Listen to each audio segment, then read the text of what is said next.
स्वप्न घेऊन येतात, नोकऱ्यांची असतात, उद्योगधंद्याची स्वप्न असतात, मोठं होण्याची स्वप्न असतात, पण मुंबईची भाषा ही मराठीच आहे हे सुरेश उर्फ भैया जोशींना सांगणं गरजेचं आहे.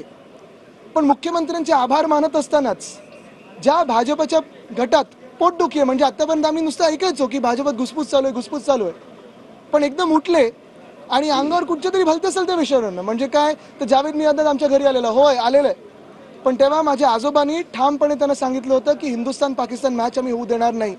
ह्यांच्यासारखं नवाज शरीफचा केक खाऊन आले नव्हते पाकिस्तानमध्ये जाऊन माझे आजोबा. तसंच जयशाह सारखे आणि अनुराग सिंग ठाकूर सारखे, शोएब अख्तर आणि शाहिद आफ्रिदी, जो शाहिद आफ्रिदी आपल्या देशाच्या विरोधात बोलतो, काश्मीरच्या विरोधात बोलतो, पंतप्रधानांच्या विरोधात बोलतो, त्यांच्याबरोबर पार्टी करून नव्हते आले माझे आजोबा. पण ह्यांचे जे नेते आहेत ते नवाज शरीफचा केक खाऊन आले होते, बिर्याणी खाऊन आले होते त्यांच्या घरी, आणि आता जय शाह आणि अनुराग सिंग ठाकूर तिथे जाऊन पार्टी करून आले. पण काही बोललं, मराठी बोललं की उर्दू, मराठी बोललं की हे, ही भाजपची भूमिकाच आहे. आता परत अबू आझमीला काहीतरी मराठीवर बोलायला लावतील बी टीम.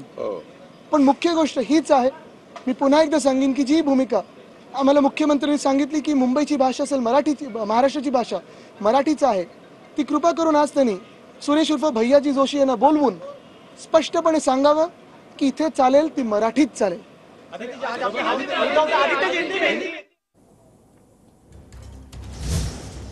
मुंबईची भाषा मराठीच आहे, भैयाजी जोशींना हे स्पष्टपणे सांगितलं गेलं पाहिजे अशी भूमिका आदित्य ठाकरे यांच्याकडून मांडण्यात आलेली आहे. भाजपवाले पुन्हा अबू आझमींना मराठीवर बोलायला सांगतील या शब्दात त्यांनी टोला देखील लगावलेला आहे.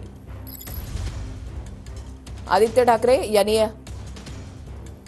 आपली भूमिका स्पष्ट केली आहे.